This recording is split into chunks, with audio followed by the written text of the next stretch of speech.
Welcome to Milking the Franchise, the Cash Cow Chronicles, where me and Chris, me as in Tanner, and Chris here watch movies. Ooh, and it's Spooky the spookiest move. time of year. Yeah. Oh, it's the best time of year for movie watching. Yeah. Yep. For specific genre movie watching, at least. Without a doubt. And he's still Tanner, and I'm still Chris. Because today, what did we watch, Tanner? I still know what you did last summer. Oh, yeah. I have not forgotten. Memory like an elephant. Timothy? Oliphant? like a Timothy Olyphant. Yeah. A memory just like that. Chris, are there any other months where you watch specific genres of movies?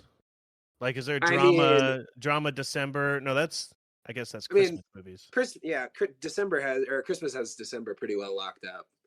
I don't February, know. Can you think of any others? It's all rom-coms, Hallmark. Of course. Oh yeah, Hallmark movies for days. Hallmark's got all the genres though. They do the Halloween, they do the Christmas, Thanksgiving. I splurge. Do you have Hallmark Plus? It's the streaming service that just shows Hallmark movies. Of course. It's free. Why wouldn't I have it? Yeah. Well, this one would not be on there. No, not enough romance. But we'll get into that in a minute. Thanks for joining our show. We're talking. Spooky what do we do here? Tell the fans what they already know, but for new people, what do we do? Absolutely. We pick a movie series. We're currently working our way through I Know What You Did Last Summer, and we watch each one of the movies in the franchise, and also kind of go into the books and the TV shows and whatever other kind of ways that they're wringing money out of this IP. And so this week we watched the second I Know What You Did Last Summer film, which I think should be called I Know What You Did 2 Summers Ago. Oh, that exactly. Because that's what you did last. Yeah, that's all I was trying to say. That's awesome. Yeah, that makes the no most sense. Clumsily titled sequels of any of the ones that we've watched so far. But and saying I'll always know what you did last summer, but that was like that's the next one, right? That would be like 10 years ago. So that makes right. Yeah, last summer is a relative term. It doesn't stay the same. So or just I still know what you did that summer. Just change it to that summer. Yeah. 2 summers ago. That wouldn't have the same ring to it. It doesn't quite ring the same. I will give them that. But we'll find out some. I was going to say get into this movie. I was going to say, in the survey we'll ask you guys some alternate titles for this movie, some better titles, without a doubt. And speaking of survey, I think we have some survey results from last week. So part of this show every week is we put together a little survey with our favorite lines and some jokes for you to joke along with us. So after this episode, make sure you take our survey for I Still Know What You Did Last Summer. And Tanner's got some survey results from last week. I do. Mm-hmm. First of all, Chris, I did want to ask, how are you? Want to get to know you a little bit better. Want the fans to get to know you. How you feeling? I'm doing pretty good. Yeah, I'm on break. We have like an October break. I'm a school teacher, and this is my October break. And so I'm spending some time in this beautiful city called Guatapé. And then I got to go back to work next week. So I'm feeling a little sick today. So if you can hear a little like nose thing going on, that's why. But I'm still excited to be here talking this movie with you. Awesome. Yeah. And how are you doing? Pretty good. I might have to spend a bunch of money on my car. I'm carless at the moment, which is always a bummer. Also, all week I've been waking up to like weird messages written on my mirrors that say, "I know what you did." Uh-huh. 3 summers ago. Dude, so Oh, your mirror bill must be through the roof. yeah, because I don't exactly. I keep buying new ones instead of Yeah, washing it off. yeah, yeah. Well, sometimes it's just easier to throw it away and buy a new one. Yeah, that's true. Yeah, yeah. Speaking of that, that's probably what I'll do with my car. Uh, but yeah, okay. Let's talk about this survey from I Know What You Did Last Summer. Let's get Chris, into it. it's very disappointing. You know, we got all those responses during Highlander from the great subreddit, and we're back to just me and you. Part of that might be because there's no I Know What You Did Last Summer subreddit, and part of that might be because we keep getting kicked off the Scream subreddit when we try to post on there. Um, Yeah, they do but not care for it. Yeah, that's it's hard to that's quite all right. It's a well kept secret at this point. self promote unless there's like a willing fan base to listen to you. Yeah, yeah. So we're only going to do major franchises from here on out. Only the biggest Okay. fan bases. So Hunger Games, we got a new Hunger Games coming out next month. No, we'll stay true to ourselves. Yeah. All right, let's talk about the survey. I'm quitting this show before we do Marvel, just so we're both clear on that point. We're watching all 25 Ugh. to 30 movies Mhm. and all the TV shows. Don't forget. I And don't you got to read think- every comic that they ever made.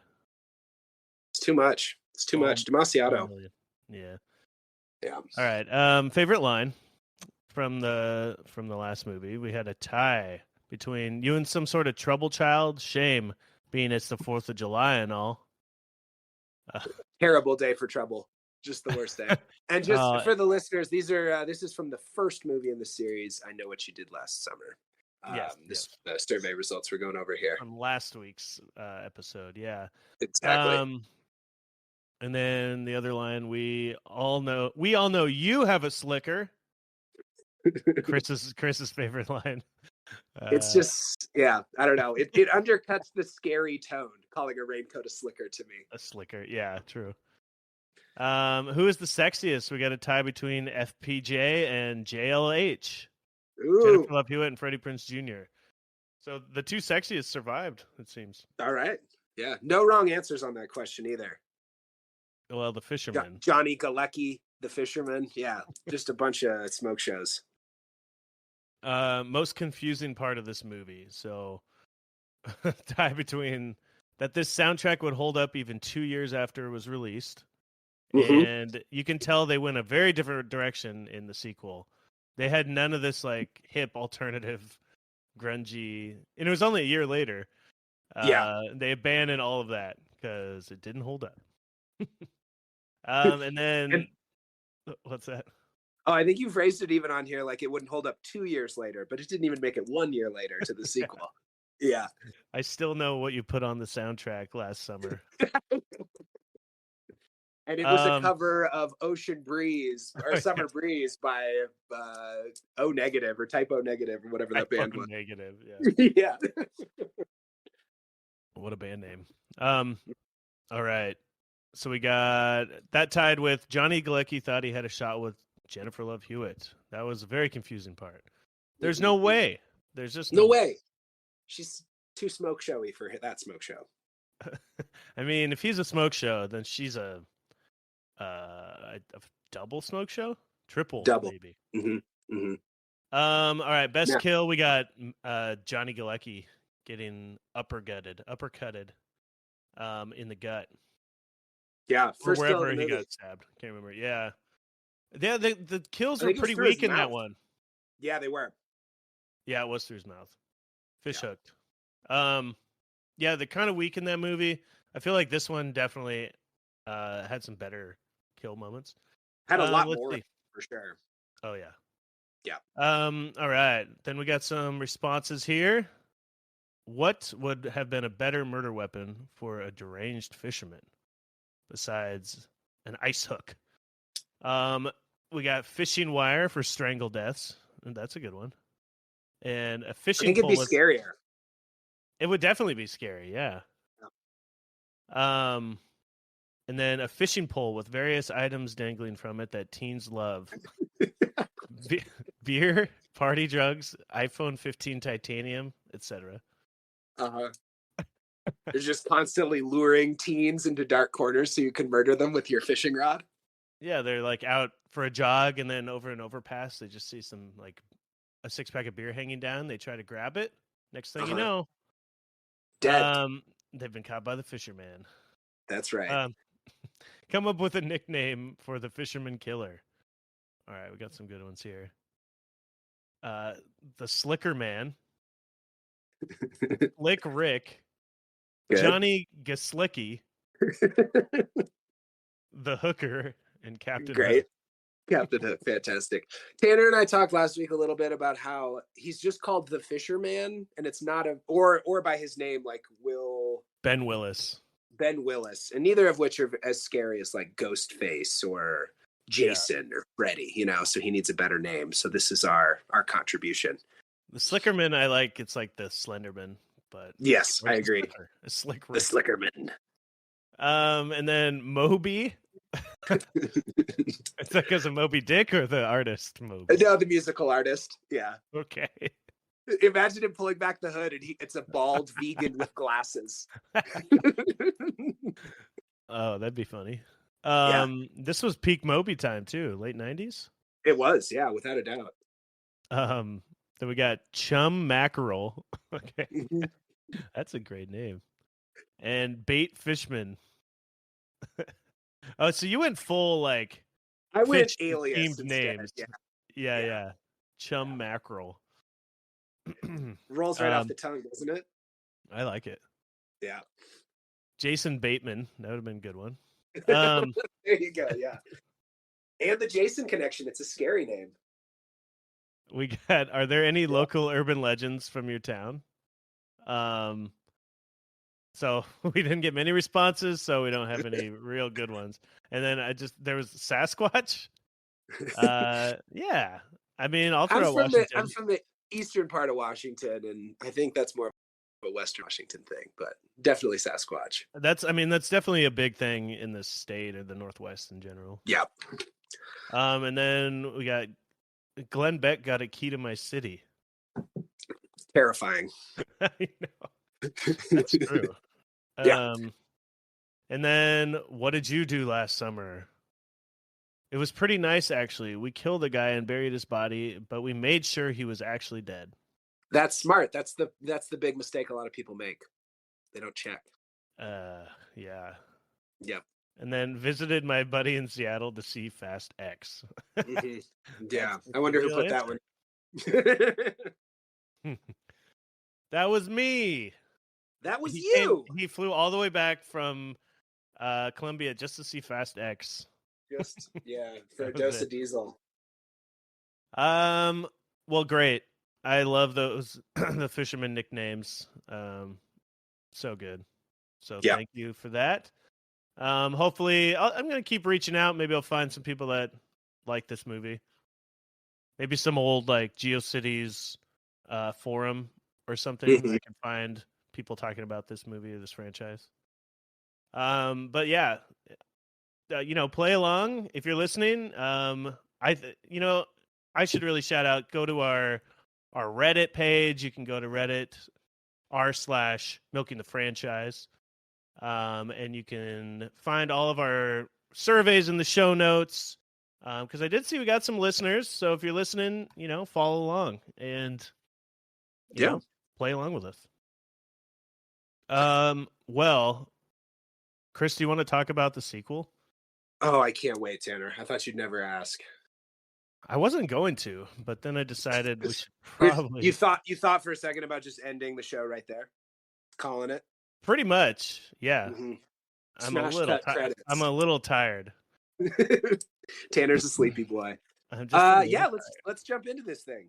Where do we want to start? Ooh, okay. Well, this movie came out. It's called I Still Know What You Did Last Summer.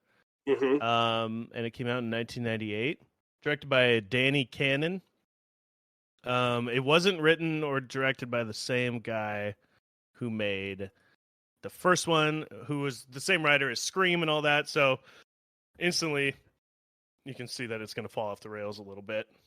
I would argue And the first one wasn't like all the way on the rails. We're not following up a masterpiece here. You know what I that's mean? a good point. That's a good point. Yeah. Yeah. Where does this movie start? I think it starts in church, right? It does start in a church. Yeah. Tell me about it. Jennifer Love Hewitt is going to confession because she's still wrapped with guilt over the not quite death, because they didn't kill the guy because he came Right. back and then hunted them, but she still feels really guilty that they almost killed him. And so she confesses and is talking about the guilt and how hard it's been living, knowing that she took part in a murder. And guess who's on the other side of the confessional? Is it a priest, Tanner? No, it's a fisherman. A fisherman? The fisherman himself. And he No! says, I know. And Yeah. then she screams and wakes up. It's a dream. Yeah. Spoiler. Spoiler. And she's in the middle of class and just screams in the middle of her classroom. These movies have so many things that like they tease you with something scary, but then it's not scary. It's just so a many constant cop-out, fake-outs. I just know. constant shit like this. Yeah. Half of this movie is her just slowly walking through a room. Like, that's just like looking around corners and not knowing if there's something behind, you know? That was like literally half and the movie. they do that trick with a jump scare where it turns out to be a friend like 20 times, you know? Oh, I can't wait to get into that first one. Yeah. Yeah. So she wakes up in class and has to leave. She's having a bad day, and she runs into her friend, Will, who's out there. She's at college or whatever. And during this scene, you find out that he mentions how you're always having these nightmares, like the shower scene. So you find out that the end of the first movie in the shower was actually a dream. Right? I didn't even catch that, but that makes sense. I just thought they didn't even explain that. You just thought, that was their way of explaining it, is that and waving that away. Yeah. They had that whole scene at the end where he like comes out of the shower and it ends with him lunging towards her. And it was just a dream. What an easy way to do it. Just a dream. Yep. Pointless end of that movie then. Completely. They liked that strategy so much that they started this movie the same way, with a dream. Yeah. Yeah. Well, that was, I think, they're like, well, we're just gonna, I mean, they should have just literally picked it straight up from there. But they went the dream route instead. Yeah. Which Freddy Krueger kind of already has a lockdown on, right? Like Murders in Dreams. That's kind of the anyway. Yeah, he's the mayor of Dreamland for sure. Mayor of Dreamtown. Anyway, we also like Will, total cutie, but Jennifer Love Hewitt. Yeah, she doesn't know if she's ready. She's still going through all this stuff. And today, of course, is almost the anniversary of the last year, which was the anniversary of when they hit that guy and killed him, or so they thought. So it's the anniversary day again, Tanner, which is really important to this franchise. Well, no one's going to die unless it's July 4th. That much we know. Right.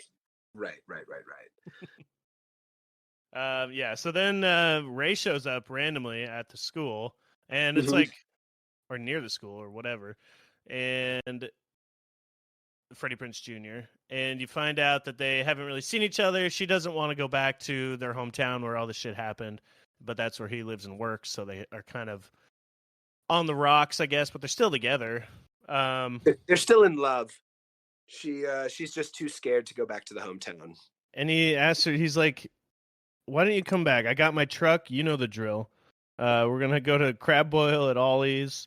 The Croaker Queen pageant. A lot of fun small town stuff. I mean, it sounds fantastic. I would like to go to the Crab Boil at Ollie's. That sounds great. Yeah, with Freddie Prinze Jr. Sign me up. You know the drill. I got my truck. You know the drill. And there's some more she's doing, again, they brought back the thing where she just like says things out loud, like she explains how she's feeling without conveying it through acting. That's what I realized it was. It's like instead of showing us, we're telling you. She says out Just so loud like everyone's clear. she just says out loud like we're in a bad place or something like that. So, I can't remember what she says, but she says something about the relationship just kind of out loud to nobody. Mm-hmm. Anyway. And then while he's walking away, she says, "I'm scared. That's all." That's what it was. I'm scared. Just to drive that home. Just to drive that point but home. to herself, not to him. Yeah. And speaking of her being scared, from the college campus, we follow her back to her apartment. We see the pepper spray on her keychain, and her door has like 50 locks. So she takes time to lock each one, goes to sleep, and wakes up to noises at the door, and there's noises coming from the dryer. So she grabs a big knife, walks out, but she forgot she has a roommate. I know. Wouldn't be scary at all. It's so stupid because her roommate is there. She knows she has a roommate, but it's completely dark. But her roommate, the crazy part to me is that her roommate is sneaking around in her room in the dark. In her closet. Yeah. She goes into her closet to like, "Oh, I was just borrowing clothes. Why do you have this knife?" But turn a light on. Why are you in the dark? It doesn't make any sense. It doesn't make any sense. I think this movie also wants you to be terrified of closets. There's like ominous, like approaching shots of closets, like every 10 minutes. Like someone is in that closet, and most of them are just jump scares. Well, like Chris, this, it's a recurring theme. Yeah, you're sleeping in a room and you see a door cracked open and it's dark in there. That's scary. Okay, terrifying. Closets are scary. Yeah, I mean, they could be open, they can be closed. Like, thinking about all the organizing you got to do in there, it's a nightmare. It's giving me the heebies and the G's. The heebies and the jeebies. Mm-hmm. Yeah. So it's her roommate. It's Brandy, the singer from the 90s. Uh-huh. Yep. That's her roommate. I don't know if she's ever acted before or after or since. But that's her. Right when The Boy Is Mine came out, basically, she was in this. So good timing. Yep. But basically, they've replaced Ryan Phillippe and Sarah Michelle Gellar with equally dreamy Mekhi Phifer and Brandy. And let's see, what else? So Brandy is sick and tired of her roommate not wanting to go out to the club and party with her, convinces her to go out, and she, behind her back, invites Will from the college campus, the boy we met before. Yeah, the whole time Brandy is like, dump that old Ray guy, you know? Yeah. You need to move on with your life and get with this Will character. So they're setting that up pretty hard. And invites him to the club. She sees there's another fake out scene right here with the total fake out scene again. Yeah. The fisherman man is at the club, but he's not really. He was just dancing, just having fun. You know, even serial killers got to cut loose sometimes. That's true. Cut loose? Was that did you mean to say that? I didn't mean to, but I'll take credit for it. And then she sees him and gets a little paranoid and instantly has to leave. Which I don't know why she feels safer going home alone than staying at a club with a bunch of people, but that's what she does. She does the same thing on the island later in the movie, where she leaves her friends to go back to her room alone, which seems like a much more dangerous place to be. But she's constantly being left alone when there's a killer around. Exactly. Speaking of being left alone, again, Freddie Prinze Jr. is not in this. Well, we'll talk about that later. Okay. She goes home and she falls asleep again, and I believe she gets woken up to more scary noises, right? The laundry you're machine. right. I'm sorry. The laundry machine, my comment before, was out of place. This is the part with the dryer. I mean, yeah, either way, that she heard like some creaking or something that time, and this time she hears the laundry going, and there's like a shoe. Brandy's shoes are in there. And that was supposed to be scary for some reason. Dude, I mean, have you ever had wet shoe? I have put my shoes in the dryer before, yes. I hate wet shoe. You got to get those shoes dry. You're not supposed to put those shoes in the dryer, Chris. You're right, Tanner. No, we all do it. You got to dry your shoes. when they get wet. Yep. So one funny thing with that is Brandy comes out and it's all good. There's nothing scary, but she opens the laundry room door and the shoes just like eject out into her hands perfectly. Yes. Did you notice that? I did notice that. Yeah. It's just a funny little. I don't understand that. How do you think they did that? Is there like the back of the dryer was open and somebody tossed them out, or did it just? I bet that's what it was. Yes, there's somebody in there for sure. A tiny man inside the dryer. All right, what happens next? Let's see. They get a phone call, which is weird because Jennifer Love Hewitt doesn't have her number listed because she's afraid of the serial killer. But Brandy says she gave the number to Tyrell because they've been dating. And the call isn't from Tyrell; it's from the radio station. Yeah. Have you ever gotten a call out of the blue from a radio station, Tanner? I was wondering about that. I mean, I thought maybe she put her number down as like a, into a pool or something, and then they picked it randomly at a later date. Like she submitted to win this prize, and they called her. I don't know. Maybe. Yeah. But they were also live on the radio. A lot of this doesn't make sense for the reveal that happens later, but I'll get to that. Yeah. It's a good reveal. We'll save it for now. But they're given a trivia question. What is the capital of Brazil? What is the capital of Brazil? And they answer Rio de Janeiro. The voice on the radio congratulates them for getting the correct answer. Just without, spoiling or saying anything, do you know? Did you know the capital of Brazil? I did, because I heard it. When I heard it, I was just like, "Oh, that makes sense." Because I didn't really think too much about it. Sure. But yeah, so then what do they win? Well, they win an all expense paid trip for 4 to the Bahamas. For this weekend, like leaving tomorrow. Like leaving in 2 days. Quit your job.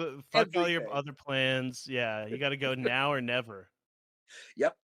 That's straight to the Bahamas. That's crazy. So this movie is making the same mistake that we saw when we watched Jaws 4, where they're going to try and convince the audience that the Bahamas is a terrifying place. Yeah, exactly. You know what I mean? It's not a setting for a horror movie. It's just, all these, so many sequels go to like a fancy island or some kind of nice place. And the only reason they do that is so like they can get a nice vacation out. I mean, there's no reason for it to be set in the Bahamas or anywhere like nice like that, Like I will say one of the better the island setting does have like there's a sense of like you're stuck out there though. Just That's an true. island. I don't know why they went to the Bahamas, but an island, I think there's some storytelling magic there. Yeah, that's true. You're stuck out there, especially during storm season. Oh, I hate storm season in the Bahamas. Fuck, I know. It's one of the worst Every seasons. time I plan it, it's the only 2 days that I'm there. Every time the radio station calls you to congratulate you on your free trip, always storm season. Yeah, it's crazy. So they are going to the Bahamas. And she calls Ray to see if he will go. And he's like, "Babe, I gotta work. I got my boat down here, and I got my buddy. I don't know if I can. I'll try," he says. And then you find out his friend's like, "No, dude, I'll drive up there with you. You're going. You're gonna surprise her. Don't tell her you're coming up. We're gonna surprise her." I'm gonna join you on a trip to the Bahamas. Great planning. Really like last minute, like as you're heading out to the airport, I'll just randomly show up and hope that you haven't filled that 4th spot with like another girlfriend or whoever. Totally, yeah, like exactly like they did, because that 4th seat ends up going to Will, the supposed love interest for the new love interest. And I did love the line there where he's making the decision to like. He hangs up on her. They hang up on their phone call, and Brandy ggets the line, "That boy's got fish on the brains." Yeah, exactly. Yeah. So you find out Freddie Prinze Jr. is like planning on proposing, and he's still Yep. But they're also setting him up as being totally wishy-washy and like annoyed with the fact that she won't come down there. Like, dude, get a different job, you know? Yeah. Get a Mhm. new job. Like, get out of that town. It makes total sense that, you know, she doesn't want to be there, or go to a different town with a with a where you Without can a be a fisherman. history of serial killers. Yeah, just go Yeah. to a different town. It's not hard. And his friend in this scene is a famous actor. He's in John Hawkes. This guy's in. I mean, he's in Eastbound and Down. He's his brother in that, but he's in a bunch of Oh, stuff. Really, okay. I did yeah. not recognize him, but okay. 3 Billboards Outside Ebbing, Missouri. Deadwood. He's in Deadwood. Okay. Yeah, he's like definitely the best actor in this movie. Um, And they gave him so much to do too. well, he did get a good. Well, yeah. So yeah, he says he's the one who gives him the advice. Go surprise her. And so they're driving up now, right? Did I miss anything? Now we're there. And they're singing on the way up, having a good time. There's some witty banter. Mm-hmm. And they come across a body and a stalled car in the middle of the road. And Freddy has learned his lesson. You know, he's not going to leave this body to just die. He's like, maybe I can save it or whatever. Bad idea. Yep. What happens? As soon as he gets out of the car, he goes to check the body. Did you recognize who that was, or was that just a random dead person? Oh, he turned it over and it was like a mannequin. It wasn't. It wasn't even a dead person. Okay, no. perfect. So you see the mannequin face, and then he's like, decoy. yeah. Yeah. As soon as you see the face, he turns around and is like, Danny, or whatever his name is. Yep. And the evil fisherman is there with the first kill in the movie. This wonderful actor that Tanner, what was his name? John Hawkes? John Hawkes. John Hawkes is the first kill of the movie. And Freddie Prinze Jr. starts to run. The fisherman grabs Freddie's truck and chases after him. And Freddie Prinze Jr. is barely able to dodge the truck over a railing, and he rolls down a big hill. Yep. We miss anything there? We good on that scene? Yeah, no, he gets knocked off, and you don't see him for a little while. Yeah. But the consequence of that is that he did not make it to Cambridge or wherever Jennifer Love Hewitt is in time to surprise her, because remember, he was going to surprise join their trip to the Bahamas. He doesn't make it, so they end up bringing Will instead, and they fly out. Will hates air travel. Yeah, he's terrified of meteors and all sorts of stuff. Meteors? Did they say that? Yeah, like meteors, other planes, all sorts of stuff. They're doing. He's not enjoying the flight. And also adds in the line that he has, they tell him to think of something nice from your childhood, and he drops in the subtle line, I don't have any good memories from my childhood. Oh, yeah. Oh, that makes more sense. A little foreshadowing. Yeah, and then the immediate scene after is they're on a boat headed to the actual island where they're going to be.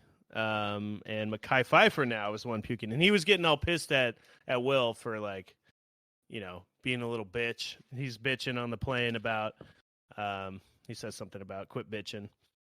Yep. And then it's another Brandy line, some folks just can't fly.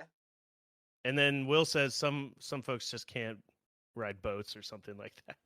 Can't sail, Tanner. Can't sail, that's what it is. It's your maritime terminology. Let's go, baby. I ride boats. I don't sail. So they get a quick shot on the boat, and then we end up at the resort. They're the location that they were promised when they won this radio contest. We meet a couple characters right off the boat. There's a guy named Derek who has a nice fake Jamaican accent, a nice patois. And he mentions with the captain that the weather is about to change. The last boat off the docks at 6 p.m. and the storm is coming in. Dun, dun, dun. And there's another cameo here, Tanner. Did you know that Jack Black shows up? Did you know he was in this movie? I had no idea. A pleasant surprise. I loved it so much. With dreads. He's the white stoner guy with dreads. Exactly right. Named Titus. Yep. Just some good comic relief. It's always fun to see him, and he is just playing such an asinine, like hippie stoner, like boat dock character in this movie. And he offers them marijuana, and he has two strains: bat guano and cream jeans. So if you had to pick one of those, Tanner, would you go bat guano or cream jeans? I'm going cream jeans because I like to cream my jeans, and I don't like bat guano. Great point. Yeah. Yeah. So they go check in at the hotel. They leave Jack Black to try and what's funny? sell his. Hit me. I don't see Jack Black in the IMDb at all. So he Really? may have. He either like took it completely off of his record, or there was a cameo, but it was a pretty extended cameo. I mean, I know sometimes there's people that are not listed in movies, even though they have speaking lines, but he had quite a few, right? Yeah. But he's not on the IMDb. Are you allowed to like take stuff off your IMDb if it's a movie that you don't like? Oh, there it is, uncredited. Yeah, he's uncredited. Uncredited. Okay. I mean, he wasn't a star at the time. I know this is true. I was thinking, I don't think you can take it off necessarily, but he wasn't credited, and I know that's a thing. I remember like Ben Stiller in Happy Gilmore, random reference when I was a kid. I always found it interesting. He's not listed in the credits too, and he was like a star at the time. So it might. Do you think it's maybe for a surprise, like a surprise that he turns up? Maybe he wasn't famous though. Really? Okay. I don't think. Well, maybe they didn't credit him because he wasn't famous enough. But like you said, he has a pretty significant role in this movie. I mean, Tenacious D was a thing on HBO at the time, so he probably had a small, like, he wasn't super famous like he is now, but sure. Yeah. Anyway, thought that was interesting. He hadn't done Shallow Hal yet. No. Okay. Not great. yet. Yeah, anyway, so they go check in. We find out it's storm season, which begins on the 4th of July, and there's only 5 staff. This entire island resort is down to 5 staff because no one else is in the Bahamas at this time of year. It's crazy. And which is just insane. Just a crazy thing. But they're given the honeymoon suite rooms, and they go to check in. The guy's such an asshole, too. Like, I kept thinking, because everyone's just so rude, like the manager's so rude, I'm like, I guess they maybe want you to think he's part of it, or they just wanted everyone else to maybe feel like they could be the killer, even though I feel like it's just going to be that same guy in the end, right? Yeah. Yes. You mean, Ben Willis. Will Benson? No. Ben Willis, of course, but Will Benson for sure. But he says, the guy's an asshole. He says, he's talking about his dog, nice dog he got there, and he says, I found pieces of guys like you in his stool, or something like that. Which is exactly how people talk when they're working for tips, Yeah, exactly. So jerk to these guys for no reason. So they show up. You mentioned the guy saying that it was the storm's coming in or whatever, and this guy mentions that this is like the only 2 days, like the worst time of year, maybe not 2 days, but the only time of year where it's really bad. This is like their winter, but it's storm season. And they're like, but they send them on a vacation at like the worst possible time. So they're all disappointed in that, right? Mm-hmm. As you would be. Yes. Yeah. No one did a quick Google search to see what was going on in the Bahamas this time of year, or what the capital of Brazil is. Jeeves. Yeah. Should have asked Jeeves. Should have done something. I don't know if Google was around then. Maybe. They mentioned also that they don't rent these much. They're kind of like setting up. I feel like they're setting up the hotel to be spooky too in itself. You know what I mean? I agree. They never really followed through on that because they said that those two, like, they don't rent out those rooms. Oh, you're in room 202, but they never. Was there payoff to that at any point? Yeah, they did mention that somebody died in there later in the movie. Oh, okay. No spoilers yet, but Was it from 3 summers ago? Are we supposed to still remember No, what happened 3 summers ago? it was like 2 decades summers ago. Oh, was it? Oh, so was this was this the wife? Did she get murdered in Yeah, there or yeah, something? yeah. Oh, okay, okay. Yep. See, this is why I have to talk to you about these movies, Tanner. I can't keep track of everything. Um, anyway, we get a quick scene of Freddie Prinze Jr. escaping the hospital. He survived his harrowing roll down that grassy hillside earlier in the movie. And then we're back on the island, and they're going to the bar. And there's just like one lady working there, and the bar is completely dead. Because again, there's like 6 people on this island. Yep. It's Jennifer Esposito, another. She's pretty famous, I think. I can't remember what she's in right now, but yeah, she's kind of a tough bartender type, tattoos and all that. Yep. But there's nothing much going on. They ask her, "What are you doing here? Why do you stick around?" And she's like, "It's none of your fucking business." Just like giving them all sorts of attitude. Again, it's not really the way you talk when you're working for tips, but who Yeah. can say? Could say. But it's still good enough. They're gonna have some Mai Tais and no. What do they actually have? Dark and Stormy. Dark and Stormy. The drink of choice in this movie. Yeah. And they're gonna have a good time, even though it's storm season. They're gonna do some shots, drink some drinks, do some karaoke. Karaoke. Let's get it going, how's baby. that go? Yeah, they throw on "I Will Survive" by Gloria Gaynor. Terrific karaoke song, and somehow the killer had I don't know, hacked the system. I don't even know how he went about this, but halfway through the song, the lyrics on the karaoke machine are replaced with the title of this movie. I still remember what you did last summer. Still no. Yeah, sorry.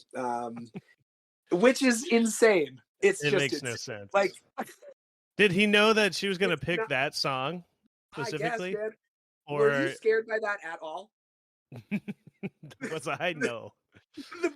The movie plays my reaction, up like the scariest fucking thing, and it's my reaction was, "Oh, oh, okay, oh, huh, yeah," and then scribble on my notepad. Yeah. The problem, though, is that Jennifer Love Hewitt is here on this island with 3 people who don't really know the full history of her almost murder of Ben Willis. So she doesn't really have anybody she can talk to about this. They do know that she was like chased by a killer that one summer, though. They do know about that part of it, but they don't know the full story. Yeah. Well, she then chooses to do her classic defense mechanism, which is to go back to her bedroom by herself. And there's like a note that says Julie, and there's flowers. So she thinks that the killer is there with her. Another jump scare. It's just Will. Will left a card for her out, knowing that she'd go back alone or something to the room, trying to like surprise her and romance her. Mm-hmm. And it's just it doesn't make much sense why you would do that. It does not. Yeah. What did the card say? It just said like hello. It just had like one word. It's like, oh God, now I wish I'd written it down because I didn't. It just says like surprise on it or something. I think you're right. I think it's just surprise. I think it's just a surprise. And then he's behind her. What a terrible way to just scare the shit out of her. She's already like jumpy. She has these nightmares, and he knows about the murders, like the being chased by the killer, because they talked about the nightmares and stuff. At the very beginning of the movie. Yeah, not a great move if he's trying to get down, because that seems like the reason that he's there. But to each their own. Yep. And also during this scene, so he leaves to go for a walk because he, has clearly spooked her. She needs her alone time, for some reason. Movies. Yeah. When she's scared, she wants to be alone.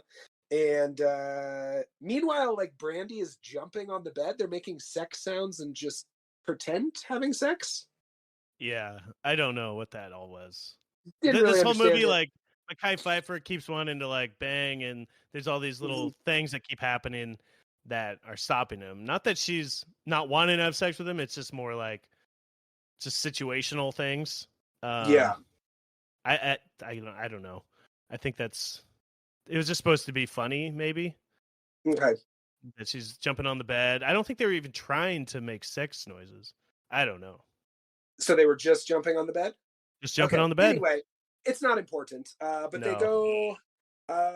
We get a quick shot in here of the guy from the dock, the guy with the Jamaican accent, and Jack Black. And Jack Black wants the guy on the dock to go to the mainland to party, but there's a storm coming. So Jack Black gives up and walks back towards the beach. And what happens to Derek, our dear Derek, the man with the fake Jamaican accent? He gets murdered for impersonating a Jamaican. Or wrong place, wrong time. Either one. It's hard to say for sure, but and Pretty sure it was an angry Jamaican man that killed him. Right? Yeah, that's the price you pay for a patois. Yeah. Yeah. So he gets murdered. Yeah, but now we know that the killer is on the island with them. Well, I guess we knew that with the karaoke. Anyway. Yeah. But some of that, sometimes they play it off like it could be her imagining these things because she's so distraught and fucked up. You know what I mean? Well, and they always keep going back to dream sequences, like we talked about at the top of this thing. You know. I mean, there's a lot of that in movies like that where they're like, no, this person's just crazy. They're seeing things. You know, that's so that's how they played off the lyrics part, I believe. Okay. Yeah. Anyway, so then we get another quick kill. The housekeeper. We're at 3 kills now, I believe. Yeah. Correct. Killing off all the workers first, just so it makes it easier for him to kill the others, I guess. Yep. And let's see. Yeah. So at this point, Mekhi Phifer and Brandy are in the jacuzzi, and Mekhi Phifer just can't catch a break. First, he gets cock blocked by Jack Black, who comes over to try and sell him weed again, and then Will Ben's son shows up to cock block them as well. So not going Mekhi Phifer's way. And meanwhile, Jennifer Love Hewitt is alone in her room. She finds a dead body, the body of our boy Derek, and she screams, runs outside, finds everybody, and just like in the first movie with the Johnny Galecki body in the back of the trunk, when they come back, it's gone, and there's no trace of this dead body. Yep. Bodies again just disappear so fast. And they move the bodies all over the island in the second half of this movie. It's just like for no reason. There's a point later. Oh, bodies are heavy, dude. Like that's a lot of work to move those people around. Well, you know, ISECs are made to like carry large things easily. Like that's kind of what they're for. But yeah, no, there's a point later on where he's killed like 4 people at this point, and they run away from him. And go into like a cellar, and there's 4 of the dead bodies moved into the cellar room, and it's just for like a moment for them to scream. Then they just immediately leave the cellar. Yeah. There was no reason but why were those bodies moved in there at all? The killer must have done so much work to move those 4 dead bodies down there just for one jump scare, because there wasn't even a death there. Yeah, one of them was the maid who she finds later on in a giant dryer. Yes. And then he moves her, like, while also chasing them, he has time to move these bodies into a cellar across the hotel. Before we get too far ahead, now we're in the third act of this. So we'll get there, I promise. Yeah. Meanwhile, the phones are down. There's no boat for a couple of days. So they are fully stuck on this island at this point. So they're kind of coming to terms with the fact that they're on this rainy island. Yep. Jennifer Love Hewitt at one point during this or around this time realizes her toothbrush has disappeared, and we get a scene here with what is this guy, what is like a bellhop kind of guy, older black man. Yes, I believe his name is Estes. Yeah, kind of a character actor, Bill Cobbs. I've seen him around. But he was acting a little weird and creepy too, and he's sitting in there like doing some weird chant, like voodoo stuff. So they make him the voodoo man. Pain of the past, the fear of the future, the blood of the young. He just keeps saying over and over, and he pulls out her toothbrush and starts to burn it.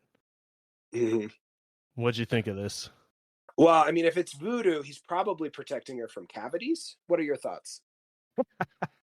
Well, that's And gum better disease than called anything gingivitis. Mhm. I love that.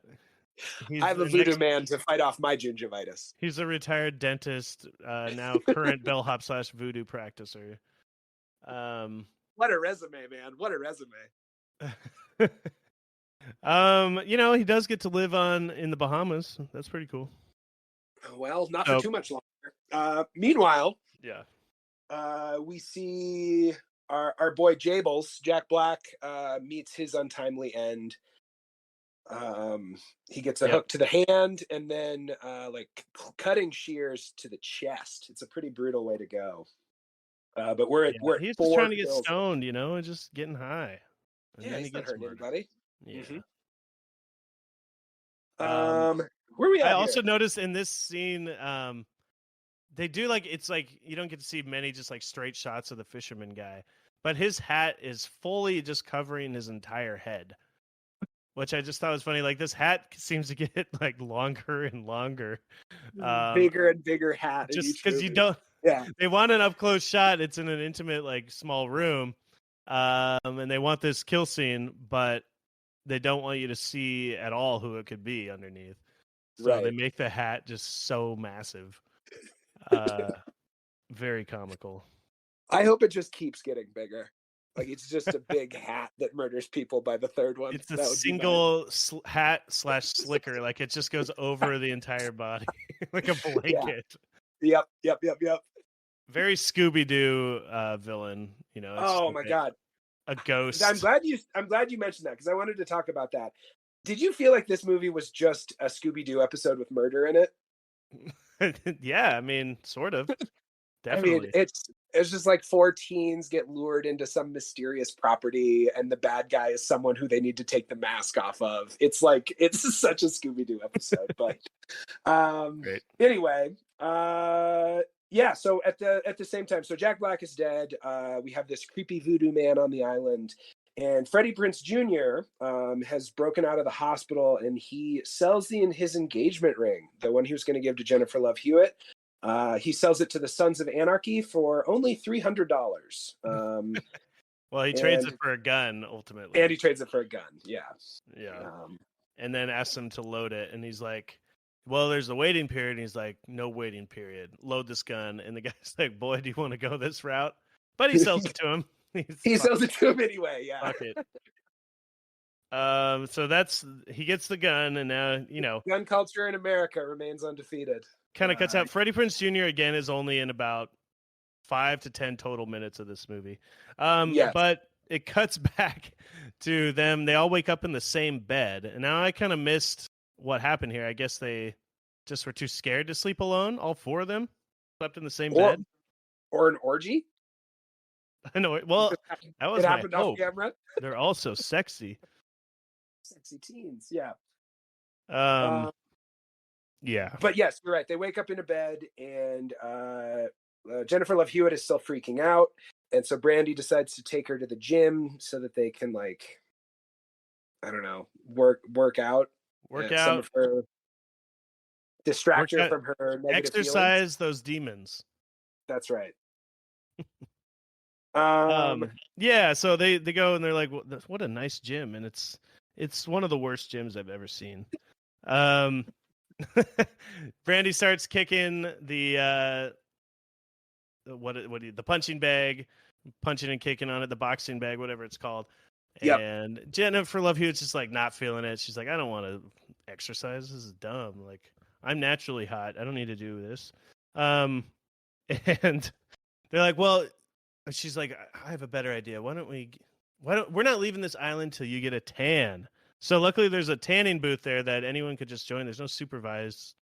I feel like tanning booth. Have you ever been to a tanning bed or tanning salon? Never been to a tanning bed. Have you? I feel like you got to be. No, I feel like you got to be supervised, but maybe not. It's just an open one. Seems kind of like a dangerous thing to just, Yeah, hop I in think my with most your own. intimate experience with a tanning bed was in one of the what are those movies called? The Final Destination movies. And there Yeah, was definitely someone who signed them in there.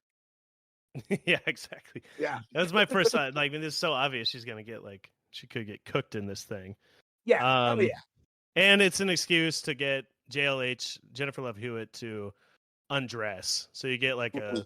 a full close up shot of her taking her clothes off, not fully naked or anything, but she gets in and puts on her headphones, and Mhm. Brandy leaves her alone in this room in the tanning bed.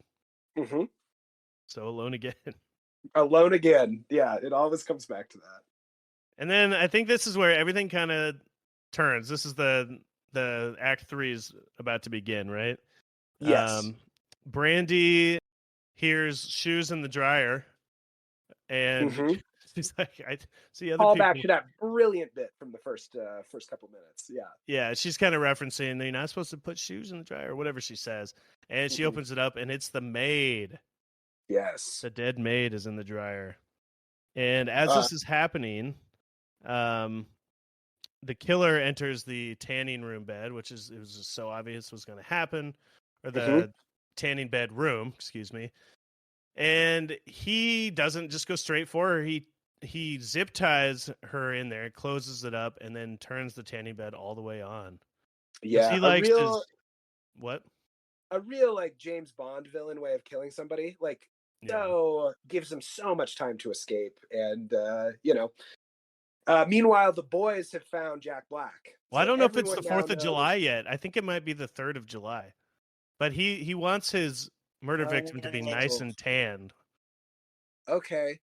He, Wait, he so we're doing that thing again? So you're just allowed to kill any auxiliary, like any yes, side character up until the 4th of July, but for one of the main right. characters, you have to wait until it's actually the Well, 4th of it's personal with Julie, right? Right. 'Cause Yeah, yeah. she almost killed him but didn't, so he has to kill her now. Right. Uh And he he still does knows. he does say later, or she's asked later, like at some point, what day is it? They're like, it's the 4th. And that's kind of like a oh my god moment, Okay. which it's just like it doesn't matter because you're already being chased by this guy. It doesn't. By a killer. Yeah, who cares what day it is? That dude's And got a I big don't one. know if that's why he didn't kill her this way. It was just a creative way to kill her, but I felt Mhm. like it wasn't the 4th until like that evening or something, Could be wrong. I think you might be right. I think you might be right. Yeah. What happens? But at this point, everybody knows that, finally, her friends have kind of come around. Oh, they Because at find this point, Jack Black too. don't be hysterical. Yeah, the boys find Jack Black. So now everybody's seen a dead body. Everybody knows, like, Julie's not crazy. There is someone here killing people. And let's see what happens. Yeah. So Julie still has to escape. Jennifer Love Hewitt still needs to escape from the tanning bed. So she starts screaming. Everybody shows up. And I think they could have just unplugged the tanning bed, or like they made that scene much more That's dramatic than what I I was felt thinking. like it Turn it deserved. down. You just Yeah, exactly. there's a big knob that he turned up. Just turn it back down. Yeah, unplug the Yeah, thing. It's I thought not. that too. Yeah. Mhm. They're all freaking out and like banging on it and like trying to just like lift it instead of just Yeah, turning it off. they like get an axe to chop it open, and it's like just unplug it, take a deep breath, and then go get some scissors. Everything's gonna be fine. Yeah. Yeah, so then they go, up until this point, the receptionist Tanner mentioned, who's like totally a dick, had been not letting them use the radio to radio for help. That's kind of their last chance to get off the island. And so they go to find him, and he's dead too. So we're at 5 dead. 5 dead. He's got Yep. a machete in his head, in his office, and it says "I still know" written in blood. Mhm. And the radio is busted as well. That's sitting right next to him. Yep. Yep. So it looks like they're stuck here on the island. And it goes and back then to Freddie Prinze Jr. Mhm. And he's on a bus. He's taking a bus to the Bahamas. Mhm. Does that make any sense? I thought that it was cute that this movie exists in a world where you can have $300, which is how much he made from selling that ring, and you can get to He the didn't even. Bahamas and He buy just medicine. traded it. He just Mhm. traded it. He didn't even get any money. No, he got $300. Because the guy says. The guy says that's worth 300 alone, and he said, "Just take the ring and give me the gun." So I Oh, don't so he even didn't think even get money. I don't think so, but he has a full-time job. He's probably got some money. Anyway, yeah, it doesn't matter. They didn't bother to specify. Mhm. But yeah, sorry. It lives in a world where you can take a bus. And buy medicine. It shows him eating medicine. And, like for $300, you're not going to the Bahamas or getting your prescription filled. Yeah, he So got that his was cute. meds, even though he left the hospital, like broke out of there Yes. early. Mhm. Yeah. Car crash meds, probably. But okay, where does this movie take place? The Bahamas. Where's the town that they live in supposed to take place? Like Massachusetts or something? Oh, I think so. Yeah, So he takes a bus to where? Florida? probably. And That then would take like demand. 4 days on a bus. You're right. You're right. It would. And not to mention the boat ride across like the entire That's what I'm saying. the entire Caribbean. You know what I mean? I mean, yeah, it's insane. Yeah. Yeah.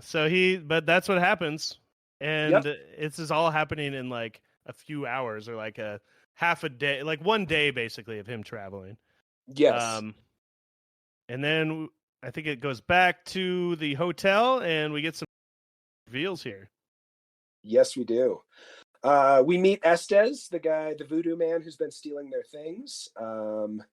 And he pops up and reveals to them that the capital of Brazil, Tanner, it's not Rio de Janeiro. What is the capital of Brazil?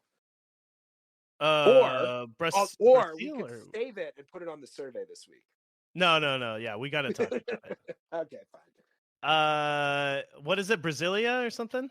It is Brasilia. Yes, it is not Rio de Janeiro. Yeah. So you knew. Okay. Yeah. Yeah. I have been to Brazil before, and so I knew that the capital was not Rio. Well, okay, I do want to talk about though real quick. Yeah. Well, okay. First of all, yes, the radio call was all a setup to get them here. Yes. Basically, is what that means because they guessed the wrong capital and they still gave it to him. And what I want to know is, so they said that it was Rio, and you knew it wasn't Rio, right? So what did you think was going to happen? What did you suspect at this point? Like at the beginning of the movie? Also, they made it like no one should be calling this phone. Like they I feel like they ruined that reveal by her having like an unlisted number or whatever. But I was like pretty sure that was the killer on the other end of the phone. Oh, okay. You know what I mean? Is it like, did you guess that before the wrong capital was guessed, or did you guess it because of that? Were you like, oh, this is the killer just because he's calling? This has got to be the killer, or was it like, oh, that's not the capital? What the fuck? Gives away a trip to the Bahamas. I think that was the bigger red flag for me. I was kind of looking past it, and I didn't. I heard Rio, and I just was like, I guess that makes sense. I didn't question it. I didn't know for sure. So for me, I was like, I didn't suspect that part of it. I just kind of thought that twist actually followed them.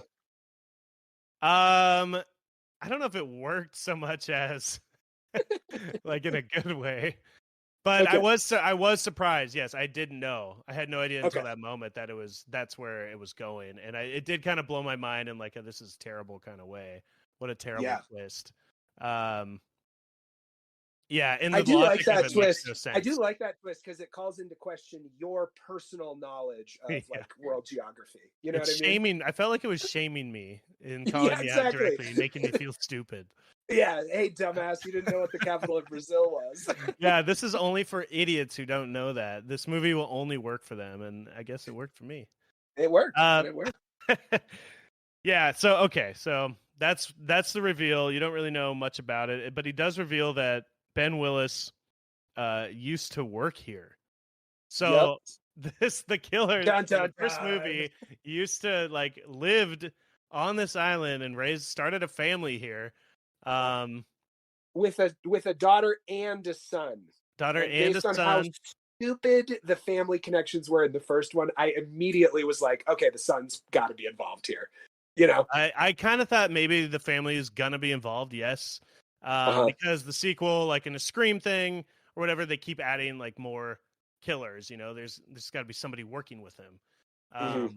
or Well, multiple. and You know, maybe that would remember explain how in people the get first one, moved Ben around. Willis's. Mhm. What's I'm that? sorry, buddy. I was just saying, like, and in the first one, that like so much of Ben Willis's motive was tied up in the fact that his daughter had died. You Right. know, so like the fact that he also has a son all of a sudden was like a big, I don't know. Yeah. Yeah, clearly it's going to be a part of this movie. And You know. to me, at this point, that it's like maybe there's two Slickermen walking around, and that's how they get from one place to another so quickly. And I'm like, okay, Mhm. maybe there's his son's working with him. I didn't know what was the big reveal was going to happen exactly, but yeah. But you do find out the old man is kind of telling him some history of that, how the wife was murdered in this honeymoon suite that they're staying in. Mhm. Um, and they think, and then the guy disappeared. So Ben Willis worked there, started family. The wife died, and then he disappeared. Right. Exactly. Yes. And he takes him out to a graveyard, which is, Mhm. they have a graveyard right next to this nice resort. Mhm. Um, Of course they do. Not exactly inviting, but of course they do. And there's a couple graves for a couple Willis. There's a girl, the mother and the daughter are dead, and there's gravestones for them. And the third one is an empty, open grave with Julie's name on it and the year 1998. And this is where she So says, "What day is it?" And they're like, "It's the 4th of July." Like, oh, that's, and she just no, realized now that, oh, I could die today, yeah, um, it wasn't because it's the scary 4th. until they told her what day it was. Yeah, there's Yeah. no way I would have died on the 3rd from this guy. So, but the girl in the middle is the daughter, which would have been the girl who died in the car crash two summers ago, 3 summers ago, right? 2 summers ago. No, 3 summers ago. You're right. Yeah. So Yeah. my question is, so this guy came back and buried his daughter in the Bahamas from Wait, wherever was they her were on. grave there? Was Susie's grave there? Because that was Yes, her there's the name. Remember, he wife named the and boat the after her. yes, there's the wife and the daughter's grave were there. Yes, But then yes, Susie he took died the in body. like Massachusetts or wherever the hell the Uh-huh. movie takes place. So Yeah. And then he brought the body down here to bury it, apparently. I guess so. Yeah. Um, yeah. Okay. So where are we now?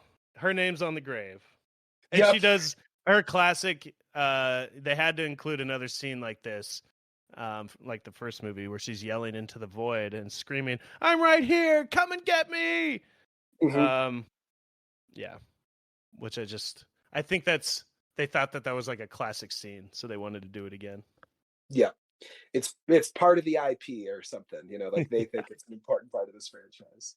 Yeah. Yeah, at this point, Will runs off into the woods to look for Estes. Estes has walked away without them noticing. And so Will kind of takes off on his own, either suspicious or an omen he's about to die. And then the other three main characters, Michelle Pfeiffer, Brandy, and Jennifer Love Hewitt, head back towards the resort. And they're hungry. So they head towards the towards the kitchen. So this is a Uh, scene where they're being chased by a killer this whole time, and now they gotta go find food for 20 minutes. yeah, Gotta stop and get some food. you can't fight or flight all day. You gotta refill. It's true. They need that Yeah. energy to keep running.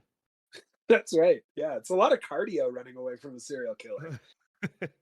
um, it cuts back to Will. He finds Estes, right, and he gets hit with a shovel from him. And at this point, I'm thinking this voodoo man is working with the killer. I didn't think he was the killer, or I thought maybe there was another reason, but I thought maybe somehow he's working with the guy. I don't know. What'd you think at that moment? I mean, I think you're led to believe that because the other alternative. Should we spoil who the killer is, Tanner? Well, no, we Not can yet. save it. Yeah, but like I think you had to think that he was the bad guy at this point, right? Estes, Yeah. the guy. Yeah. Yeah. And meanwhile, the rest of the crew is in the kitchen, and there's a bunch of jump scares from mice and shadows and all the usual stuff. And they Bartenders. open, yeah, and then the bartender jumps out when they open the fridge, and she's still alive. And yeah, so they kind of catch up for a minute, and then what happens after that, Tanner? She says this place didn't have a murder rate until you people showed up. Mm-hmm. So they're kind of like they don't know who's the killer. How do I know it's not you? Kind of thing. And Mekhi Phifer at the end of all this, kind of hanging out, figuring out what to do. He says, "I'm tired. I'm hungry. I'm fucking horny. And personally, I haven't come across one goddamn psycho killer."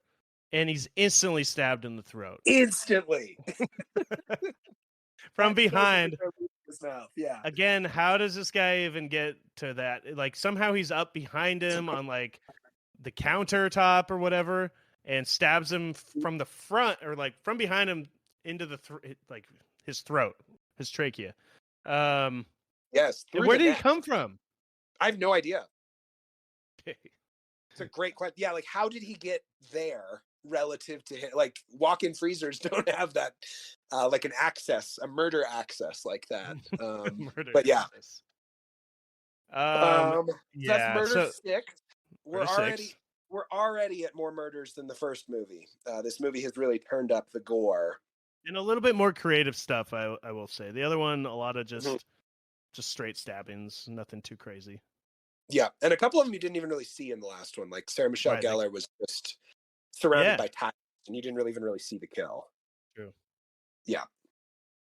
And then let's see. So they're running away from the killer now, and they run. They stop to look, slows them down. Of course, Brandy just stops and like looks and waits, slows you way down.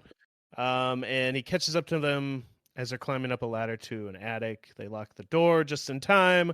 And they look down, and there's a window into Jennifer Love Hewitt's bedroom. Yep. Is that really weird? Pretty weird. She's like, "That's my bedroom," and I couldn't figure out if this was important at all or not. Like, I think just so people can like perv on like the honeymoon suite. That or like the killer was using that to kind of keep tabs on her. I guess so, but she was barely in her room. Also true. And she didn't notice like a giant glass window looking into the attic right above her bed. Yeah, these are great points. There were a couple of shots at this point of like people not stepping on the beams. Like Brandy misses the beam and puts her foot through. Was that possibly like a foothold, or did you see glass in that scene? Like there's a full-on window. There's a full-on window because it's like a normal skylight, but inside of the attic. So then there's a ceiling above that even, and so it's just like a skylight looking into a room inside of the attic. So it's not looking out of the sky. And Brandy gets out, her foot falls through, and the killer's coming up, breaks through the hatch, and is slowly coming towards her. She barely gets out in time, and he tackles her, and they fall through that window right onto the bed. So they fall through a glass window. And her and the killer do. And then they kind of run a little bit more, and then she goes outside and falls through another glass window through a greenhouse this time. Hey, man, it's really taking a beating here. Yeah. Let's see. Did I miss anything here? I think she's like stuck in the greenhouse now. There's like a comically big ring of keys that they have to use to open the door into the greenhouse while the killer's so many fucking keys. While the killer is like slowly and ominously approaching.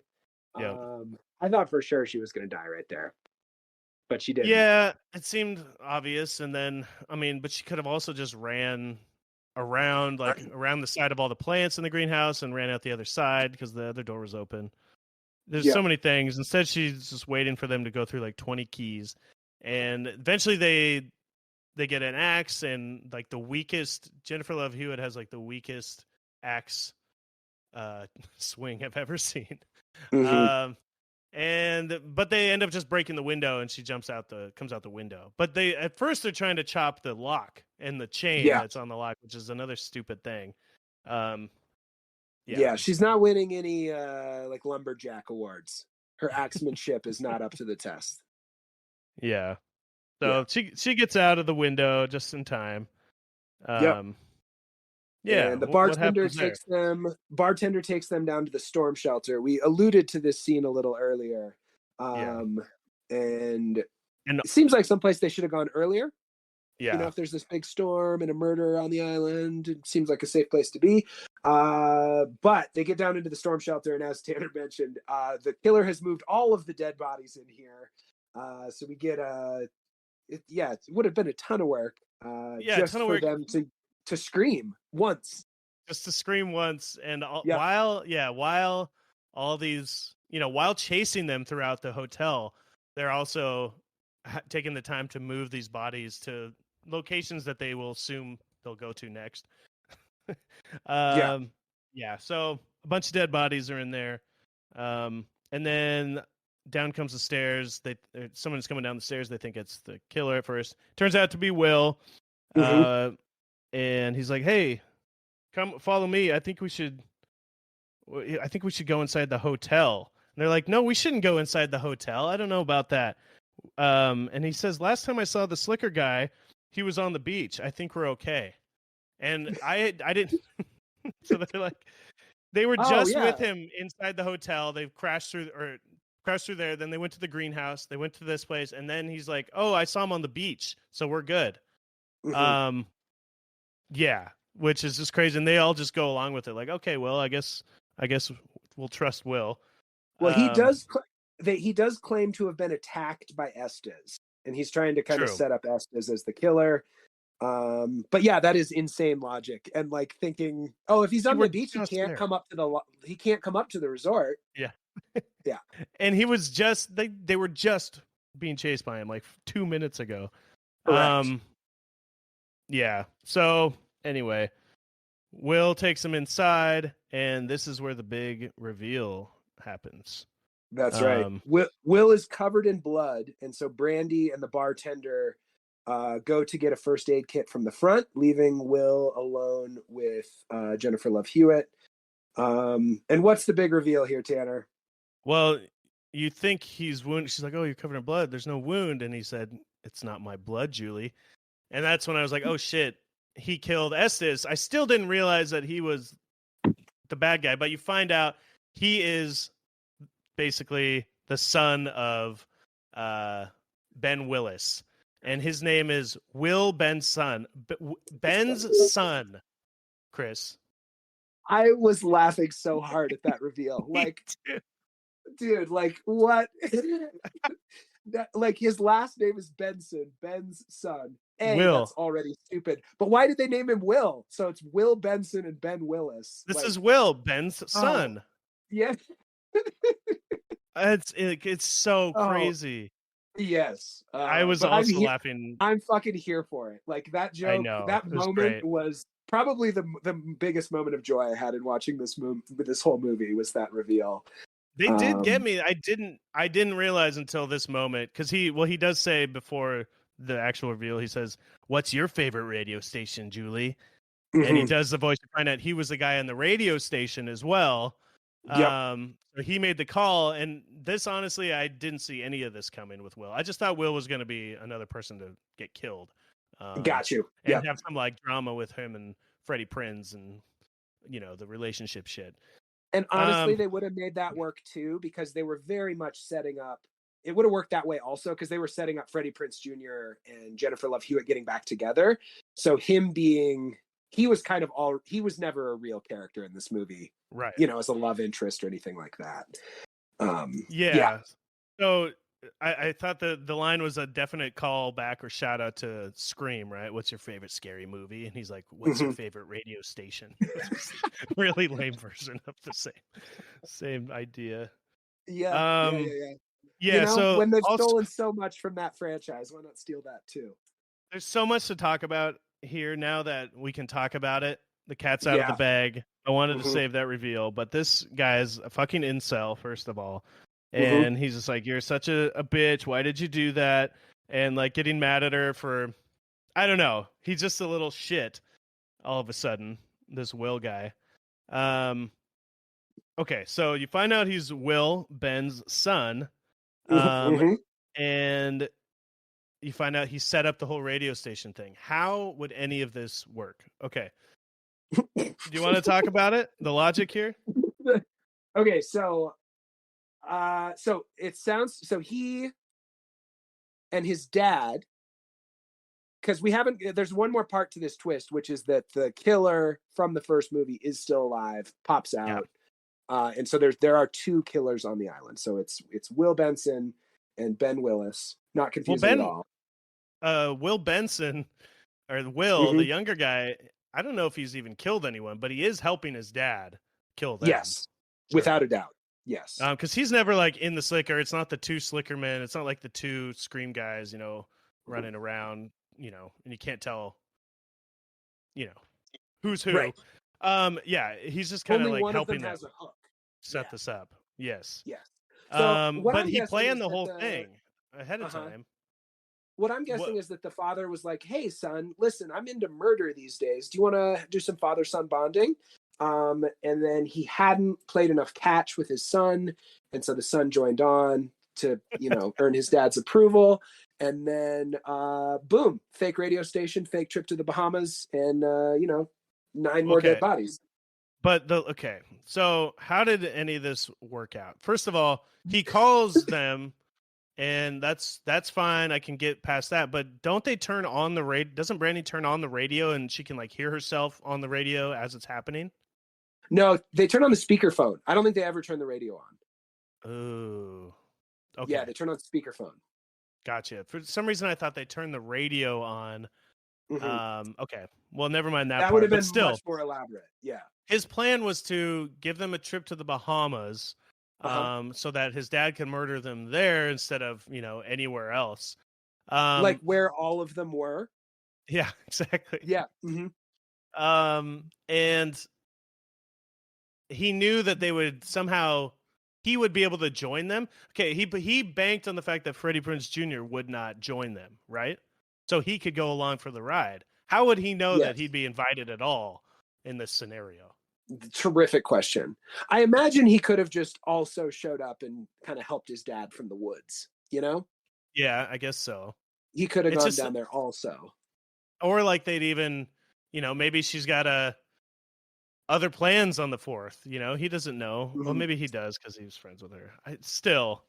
And I bet the dad needed help. Old people suck at technology, so they needed help reprogramming the karaoke machine. That was an important part of the scheme. That's true. Will is very good. That's actually what he's majoring in is Mhm. karaoke machine programming. It's a great major. Yeah. Okay. Well, to me, the logic didn't. He was banking on a lot of shit here, and the Will Oh Benson yeah. is insane. Just insane. Is that his Yes. actual name? Do you think? No, his last name has to be Willis, right? Oh, right. Yeah, Will Because his Willis. dad's Will Willis, so that's his name.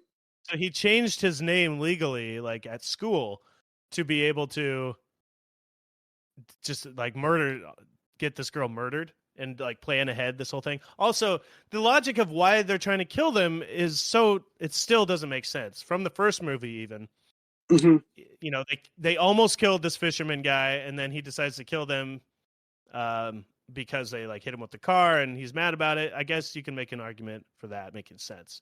But then a year later he's like, "Hey son, you want to get revenge on these people who almost killed me but I'm actually still just fine?" Like you could move on and just be like happy to have your life back, right? Well, the Like problem is he still knows what they did last summer, Tanner. it's not like they killed their daughter, like the daughter. If they had killed the daughter in that Yes. car crash, then there'd be a Yes. motivation there of like, okay, you killed my sister, you killed my daughter, and there's some motivation behind this. And I just don't Yeah. feel the motivation at all here. Correct. Right? Yeah. Okay. No, I'm 100% with you on that. Oh, gotta get all this out. I've been saving it this entire podcast. Ugh. This movie's Okay. pretty crazy. Yes. So This movie is pretty crazy. let's get back to the movie here, and I'll talk more about logic later. But Okay, great. Please, I want all the logic you got because it's the fun part of just this movie like to the talk about. I confusing think. parts. I know. I think I had more, but I forgot it. Okay. And okay, so Freddie he Prinze confronts. Jr. Is he here already? This is him to the rescue. So he boats up, like you said. He went all the way from Massachusetts by bus and then by boat, and shows up within a day. Yeah, he of steals a them boat flying out. from some dock guy he used the gun to like threaten the guy and stole the boat. And then he somehow manages to get himself there from Florida all the way to the Bahamas. Can you in the middle Google of a storm. how long of a boat ride this would take? Yes, I will work on that. You keep talking. Okay. Yeah, in the storm, and he's an expert navigator, but he makes it there in time and shows up at the right second, right when the killer like has found Jennifer Love Hewitt, and they bring her to the grave. So the idea is they're gonna bury her in this grave,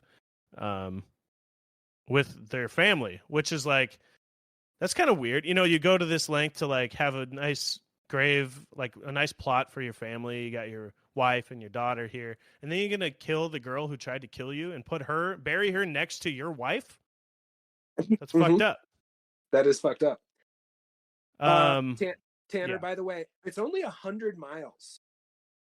That's a long ways by boat, isn't it?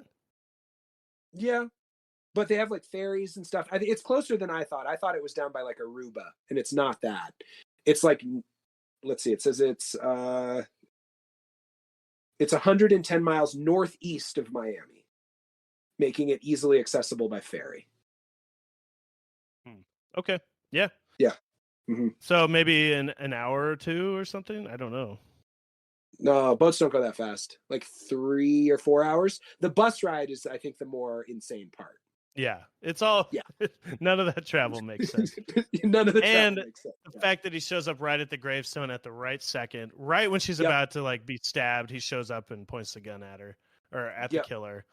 And Ray is back. Finally, he gets his. He's not in this movie at all. Yeah. He's the star, the second build person. He's a super big actor. You know, girls love him. And he's barely in either of these movies. Yes. And they do the same thing. He must just have a really good agent, and the agent was just like, you get 12 minutes. And yeah, I mean, maybe there was a scheduling conflict or something, and that's why it's just like, well, you got to be in the movie. We can make it work, but you're not going to be in most of the movie. Mm-hmm. Yeah. Anyway, so he shows up, points the gun. The gun doesn't fire after all this. And Ray gets traded his ass away kicked. The engagement ring for a gun that, right now at least, the first one does not fire. Yep. You think it's because of the rain? Maybe. All right. Yeah. I don't know. Yep. I'm not much of a gun or a rain expert. I thought you were a pretty good rain expert, Chris. Come on. Well, it's pretty wet and it falls from the sky. That's about all I know on rain. It also screws up the gun here, and so they fight in the rain, some hand-to-hand combat, and let's see, Will Ben's son, is holding Freddie Prinze Jr. and Dad Ben Willis with his hook is about to kill him, but at the very last minute, Freddie Prinze Jr. just moves out of the way. Yeah. And the hook kills Will. Oh, he elbows him in the face and moves out of the way. Yeah. Yeah. Gets out of the chokehold. He's like, stand him up instead of just killing him. Again, like the killer waits too long, stands him up. He gets out of it, and then he kills his own son. Yep. A real whoopsie moment from the killer. Yeah. Then what happens? And then in all this commotion, Jennifer Love Hewitt has picked up the gun and utters a pretty epic kill line, just fucking die, and empties all the bullets into the killer. The killer's son already got hooked, so he's dead. And they shoot him with 6 bullets, and he ends up laying there. They don't check to see if he's dead, which you think they would have done after the last 3 times. That's, oh my God, exactly. Do you know what I mean? He falls into the grave. She shoots Yeah. him eight times. Did you say that? Yeah. Yeah. So Every many bullet from the times, gun. Hmm. which is more bullets than I think the gun can actually hold. But yeah, they just leave him there and they just walk away. They don't bury him. They had a perfect chance to just bury him right now. Or At check his pulse. a big open grave. Yeah. Just start throwing dirt on him. What are you doing? Mm-hmm. Ugh. Yeah. Yeah. And then they return home, and it's flashed forward a little bit. Jennifer Love Hewitt and Freddie Prinze Jr. are engaged. OMG, so cute, you guys. And they Storm is also have got over. Oh, Mhm. wait. Yeah, you got a little head. Yeah. I was gonna say Carla survives. She comes out and you find out Oh, yeah. she has survived. And Yes. it's a beautiful day. The storm is over. Mm-hmm. And they can head home. Yeah, like I said, they flash forward. They bought a house together. They are engaged, and we get one last round of a bunch of jump scares and shadows, and the wind going, and the lights going out, and things getting spooky. Teddy bear Yeah, rocking back and forth. yeah. My favorite part of this scene, though, is Freddie Prinze Jr. can't hear what's going on over the sound of his electric toothbrush, and she's like, "Hey, like Ray, like come help," or whatever, and he can't hear her over that. And then when he's done brushing his teeth, he looks at the electric toothbrush and just goes, "I love this thing." And And I then thought he that was says, so "Brought to you funny. by Sonicare." I know, for real. And maybe electric toothbrushes were brand new, but I don't know. They're just it was a funny line for me. Yeah. But yeah, there's muddy footprints and another. We're supposed to be scared of this closet. It zooms in on the closet. But where is the killer actually, Tanner? The killer, she's like, just stop freaking out, Julie. Get over this, Also, they did add in the sound effects from all these things, like the coat hangers wrestling together, and just random things that I don't know if they're actually happening. But the killer is under the bed, and she sees him in the mirror, and he pulls her and drags her under the bed, and that's how it ends. And that's how it ends. He's so sneaky. Like, he really is quiet, Yeah. Yeah. You think that Slicker would be making a lot more like Yeah, exactly. noise with like every step, Or but drip, drip from all the water, because it's always raining, apparently. Yeah, but as we know with the first movie, this could have just been a dream. Who knows? Probably just a dream sequence that they'll wave away at the beginning of the next one. Yeah. Oh, the next one. Who knows what's going to happen with that? Well, I still know what you did last summer. Chris. What were your thoughts, Tanner? Oh, geez. I mean, it's really bad. The logic makes no sense, but I enjoyed it again. Like, I think the actors are super watchable, the foursome here. I think pretty so good too. replacements with these two. Jack Black was fun. The kills were slightly better. The plot makes less sense, and all the connections make less sense, if that's possible. Yeah, I thought it was okay. I'd say it's definitely a worse movie than the first, but maybe more entertaining. What'd you think? I would get down with both of those things. Yeah, I mean, so many plot holes, like going to an island in the Bahamas and there being 6 people there. Insane. The whole setup for where they were supposed to kill people, insane. But like you said, the lead actors all have a ton of charisma, and it's a pretty fun watch throughout. I also feel like we need to mention. Have you seen Club Dread, the Broken Lizard movie? I did, yeah. Okay, that movie was like a beat for beat reenactment of this, but they like added really? jokes. Yeah, I don't know, maybe not beat for beat, but it had a lot of similarities to this movie. I think that one is kind of a parody of this one, but I feel like I would watch that one again, or I would watch this one again. But like you said, I think it's a pretty fun. It's not an amazing horror movie, but yeah, it was entertaining the whole way through. I enjoyed watching it. Not as good as the first one. Yeah. Do you think it deserves more sequels? Oh man, I mean, it's clearly going to get some. The bad guy's not dead. There's one more. I guess would you do another travel sequel like this? Like send them to Washington D.C. or send them to I don't know, or I send them to mean, Europe or send them to down under?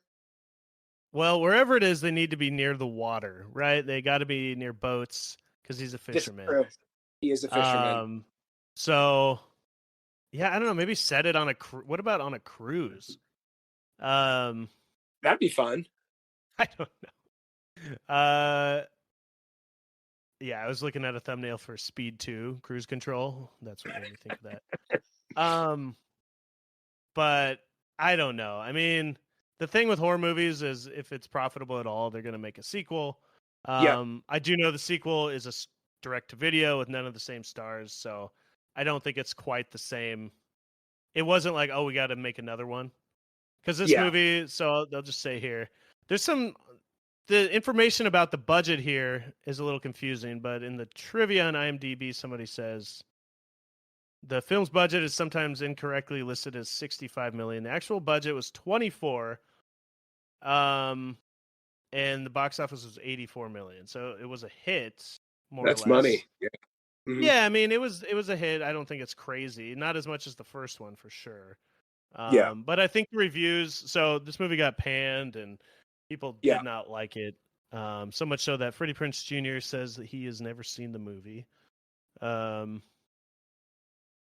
Yeah. I think that's a little excessive. Well, I think a lot of people. Yeah. I've heard a lot. A lot of actors that movies get panned. Sometimes they don't even watch it. Okay, that's fair. And you know, he's only in like 5 minutes, like we said.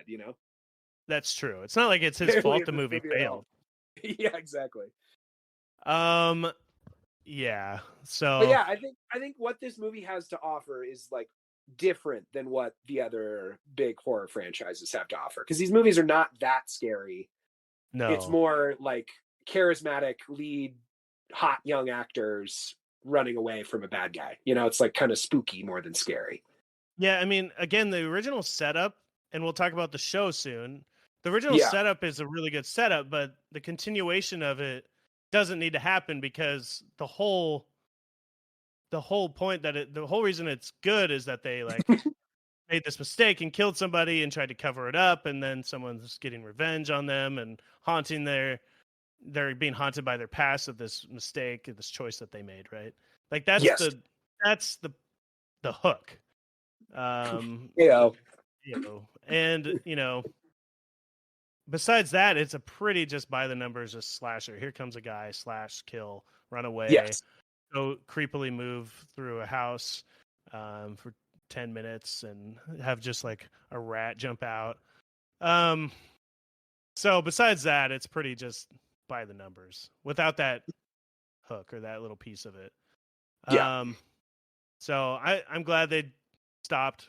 The third one probably would have been really bad with this cast. And again, they did make a third one, but we'll see what happens. And that one's called I'll Always Know What You Did Last Summer. Still, it says last summer. Still last summer. Yeah. Yeah. Did you have any MVPs or beef?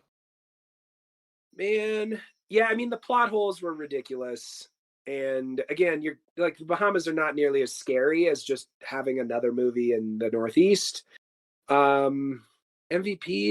I mean, I loved Jack Black's scenes. It's not a great performance of his, but it was just fun having him around. I don't know. What did you think? Yeah, MVPs, just the cast, I guess, the likability of the four leads, and Jack Black is good. So that's really all it has going for it, and maybe some creative kill scenes, and a brisk pace. But I mean, yeah, the brisk pace might be my MVP of this movie. Yeah, it doesn't just. I mean, when you're watching a bad movie, it's just like at least it's like going fast, and I'm not like sitting here bored out of my mind. Boredom's the worst thing you can do in any movie, good or bad. Yeah. And they did up the kill count in this movie. It packs it in.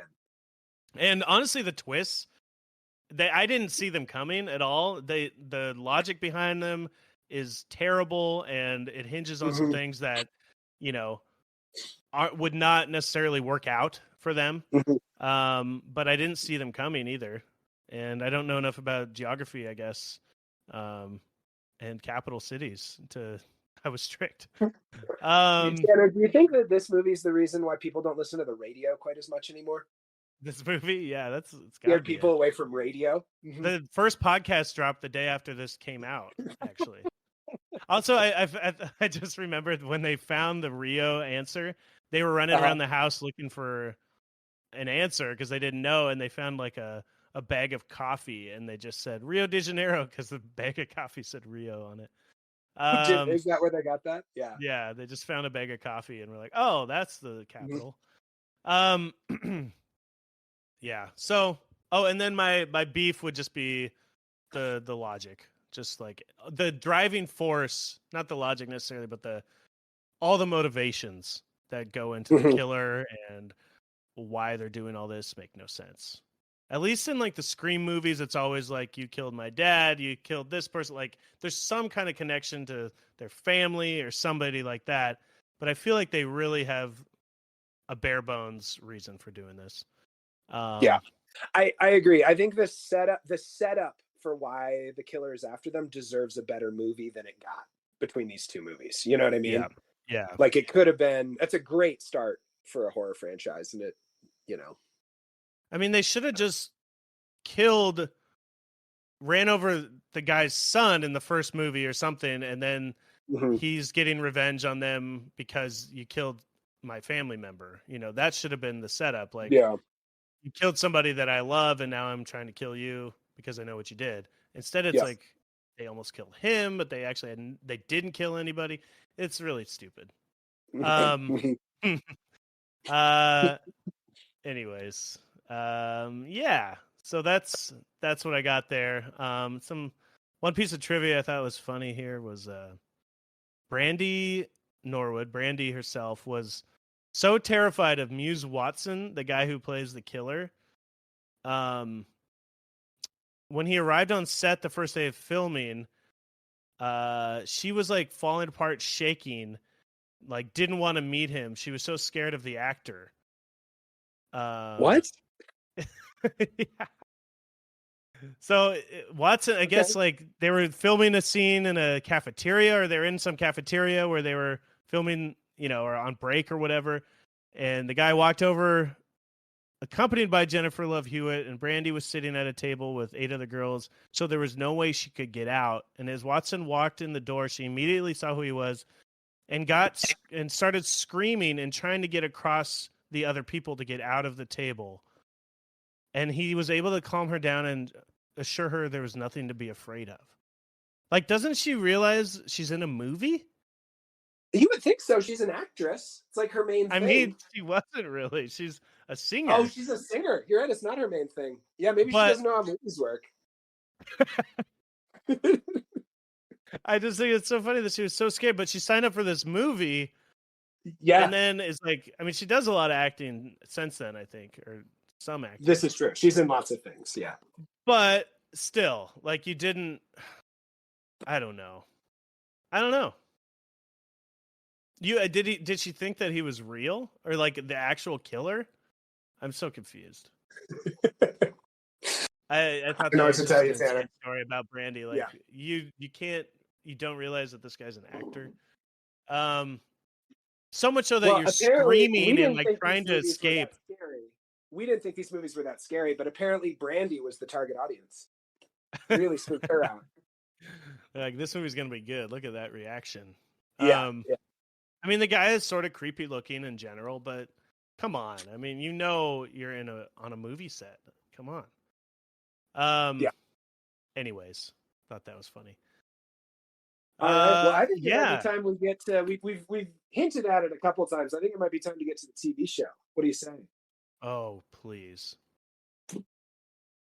Yes. So in 2019, Amazon made a series, an 8-episode series called "I Know What You Did Last Summer." And I think I read it's more based on the book. Have you still been reading the book, first off? I have not read any more books since the last time we talked. I figured I would Sure. watch the show this week and get back to the book for next week. Yeah, no worries. Yeah. But okay, how does this happen? So this one sets up. It's a very similar plot, except I think it starts out like a year later, and she's like getting haunted by. Somebody writes, "I still know what you did last summer" or something on her mirror, and then it cuts back to the night. This is a full reboot. Full reboot. Yeah. And they're gonna go way more in depth. So it flashes back after that. You don't know what happened yet. Kind of like we talked about with the book, how they set up that they're being haunted by this thing, by something that they did last summer. But if you haven't seen the movies, you may not know what they did last summer. But they did something that somebody's haunting them for, or scaring them for, whatever. And then it cuts back to like a graduation party a year before, and they're all drinking, but they're accompanied by their parents. All their parents are at this super nice, like, just like not resort, but like beachfront property. And are they in like Hawaii or something? I think they are in Hawaii. They show the license plate a couple times. So yes, this takes place in Hawaii, not California. Or did the first one? Where did the first one take place? I'm assuming like Massachusetts-y area. I don't know. Yeah, it was Dawson's Cove, I remember, but I don't remember where that was. Dawson's so yeah, let's go Cove. Massachusetts-y. Yeah, because the TV show takes place in Hawaii for sure. Yeah. Yeah, I thought it was funny that all the parents are there while they're all getting really wasted and like doing blow and everything else. So it's pretty heavy. Like they're doing all the drugs. They're talking about fucking people, and like it's an adult show with teens that we're watching. It's like a bad Euphoria. Yeah. It's like a poorly written Euphoria. Exactly. But it's entertaining. And I was very confused for a while there. I didn't realize. So there's the main girl has a twin sister. Yes. And there's a lot of confusing parts about all this, right? Especially because most of their scenes together, they're wearing the same outfit because for reasons we will explain shortly. Yes, but it's a little confusing to tell who's who because they just have the same actress playing two different characters, but their voices are the same. They're dressed the same. Yeah. It's the same person. Yeah. Yeah. Just one of them is kind of more of a nerdy bookworm, and one of them's kind of more of a flirty party girl. Yeah, and nobody likes one sister, and everybody likes the other one. So they have some animosity around each other. Let's just get right into it. So the big difference between this and the first movie, Tanner, what is it? She is driving the car and runs over her twin sister. And you don't really know. You think it's one sister. Her name is Lennon. Because at the very beginning of the show, he says, "Hi, Lennon." She's coming home from college or whatever. So Lennon is the survivor, but the big difference here is that she kills her sister. They bury her in a cave or throw her in this. They throw her in a cave where bodies magically disappear. Apparently. Yeah, the tides. Am I missing something about the big difference here? Or is that no? Just that they're twins, right? In the first twins, one, we get this random stranger fisherman person. In this one, one of the girls kills the other one, and as the show on like first episode at least on like goes, you learn that one of the twins slept with the boy that the other one had a crush on, and the one who you think is dead is actually not the one who's dead. That's the big twist in the pilot episode. Is like. So this guy is a piece of shit too. I mean, he's got a girlfriend at the party, some other girl, and then like the twin sister that's the slutty one who's like fucked her teacher to get an A in class. By the way, multiple people in this show are just casually fucking their teachers. The gay guy is marrying the teacher that he was fucking in the next right. summer. Yeah. And they play that off like that's super cool. That's what I mean. It's It's crazy. real weird. Yeah. And this Yeah. so the slutty sister, is like, hey, go for it. Try to fuck this guy that you like. One of the sister everyone hates is like in love with this other guy named what's his name? Who's not even he's really weird looking, incel-y looking. I don't know what his name is right now, but Dylan, of course, it's Dylan. But she goes and fucks him. If it's like not on the within... level of Ben's son, I'm not going to remember it. She like goes and fucks him within like 5 minutes. She's back at the party and like has fucked him, and they're like, you fucked him. I know you did in the last 10 minutes since I left you. Like, it just seems that's just like a crazy thing right there that they just went up and I don't know, like her hair wasn't messed up. They did this whole thing and like I don't know. It just seemed like a really small amount of time to have done all of that. Maybe he's just a two pump chump. I don't know. He's a teenager. Maybe they don't last That's as long or true. something. Yeah. That's true. Mm-hmm. Anyways, so I guess the twist here is that so they made her look the slutty sister. I keep calling her slutty sister, but she like dressed her up to look exactly like her. So now nobody can tell them apart. And Yes. this is the entire hook right here is that the sister that they have a big fight and that sister leaves, the one that nobody likes, but gets in a car and all the other teens decide to leave this stupid party and get in the car with her, but they think it's Lennon. And she doesn't correct them at this point. No, she doesn't. Which is weird. Yeah. Yeah. They're like, is Allison okay? And she's like, no. If it was Jennifer Love Hewitt, she would have gone to her bedroom by herself. Yeah, exactly. Yeah. Well, she was trying to drive home to get to her bedroom by herself. That's it. But so they're driving, then they hit somebody. Turns out it's the twin sister. She kills her own sister. But there's a switch, so everyone thinks it's Lennon, but it's actually Allison. And then she basically just takes over her entire life, right? Yeah, that's what all of episode 2 was about. Is like basically this girl had to, with the help of her dad, had to pretend that she's not the bookworm sister. She's the other sister. Yeah, like she takes her sister's spot in college where her sister was planning on going because this Allison had no plans for her future, was doing nothing with her life, even though she was supposed to be, you're saying the bookworm, but she wasn't going to college or doing anything. She was doing nothing. She was just kind of they were both really shitty people, actually, but she was kind of just a wet blanket kind of thing. Yeah, so now even her dad is calling her Lennon, like permanently, which is a lot of strange dynamics going on with that, right? Without a doubt, that's strange. Yeah. Taking over her sister's social life and nobody notices that it's her. That's the other weird thing is how could you not know? Her personality was fairly, I mean, they look a lot alike, but her personality was pretty different, it seemed. Well, yeah, and they have different experiences.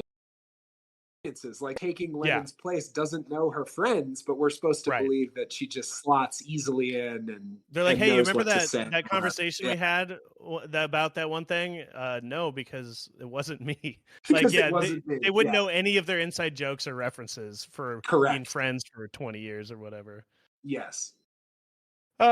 Anyway, is there anything else you want to talk about with this? That's basically the plot. It's, to me, the acting and writing is pretty bad. Pretty stilted, just like I can't even describe it. Yeah, I mean, they tried to reboot it, but with more like flavors of Euphoria and like more of a teen drama. I don't think that the first movie is so wonderful and so well put together that there wasn't room to do something different like this. Mm-hmm. And I kind of love that they went, I mean, because having a twin murder a twin and then switch places, that's some batshit crazy. Yeah. Like, that's crazy. It's crazy. And the hook is a little bit better as far as like somebody whoever's after them might actually have some kind of motivation. You know what I mean? Yeah. And is the sister still alive? Like, is that going to That's be what the I was killer? And we thinking. haven't gotten to that through the first 2 episodes. Oh, but there is this Um, other thing. There's some old lady that hangs out down by the cave where they brought the body, mhm. right? And The then they're magical talking homeless about, woman. Yeah. yeah, some old homeless lady, just some old woman who I think might be their mom. I don't know. Because apparently their mom died in the same cave. A bunch of people in a cult like killed themselves in this cave, right? Yeah. So there's that Yeah. side of it too. They are taking big swings in the screenwriting for this show. Also, the waves by the cave is just always bloody every time they show it. Like, are there that Yes. many people constantly dying here? Yeah, it's Dead Guy Cave. Dead Guy Cave. Yeah. Anyways, Are you yeah. going to Oh, watch any more of this show, Tanner? I think I'm gonna try to finish it. That's my goal. Okay. We'll see. Okay. In a week. Are you gonna watch it? I think I'm going to focus on the book, so I'll leave the You do TV that. show to you. Yeah. Okay. But I am excited to hear how it turns out, and I think I'll be interested to see. You said you heard that this was more based on the book. We'll be able to have that conversation next week, hopefully. Oh, that'd be fun. Yeah. Yeah. Yeah. And I feel like the movie is gonna be an easy breezy, nothing burger. We'll see. I just oh yeah, in the future summer, she finds a goat head in her closet. That's kind of the catalyst for it. And they had mentioned when they hit the car or when they hit the body, like it's got to be a goat. It's got to be a goat. And somehow somebody knows about that reference. So it's got to be somebody that was in the car, right? Are there goats in Hawaii? There's a lot of talk about there being goats. Also, Dylan, Yeah. the year later, is working on like a goat farm or something. So it's like, to me, it's this Dylan character, but I don't know. Yeah. Well, we'll find out. I'm excited to hear more about it. It's crazy. Yeah. Yeah. Yeah. So that's the milk of the week. I still know what you did last summer. Anything you want to add, Chris? I want to put in another plug. If you've listened to all of this, make sure you take the survey. It's only 5 to 10 questions, and make some jokes with us. We'll read the ones we like on the air next week. Yeah, and we'll be back next week with I always know what you did last summer. Yeah, you don't have to necessarily watch the movie because we cater. We talk about a lot of the stuff. We end up turning questions into or setups from things that we talk about during the episode. So if Without you even a doubt. listen, a lot of the times, like coming up with a name for the killer, you don't necessarily need to see the movie. Yeah, just wanted to say that. If you're curious about it and it's anonymous, if you don't want your name out there, it won't be. So have fun with it. That's all. I just wanted to. That's all I got this week. Anything else from you, Tanner? That's it. We'll see you next week. Moo. Moo. Moo. Moo.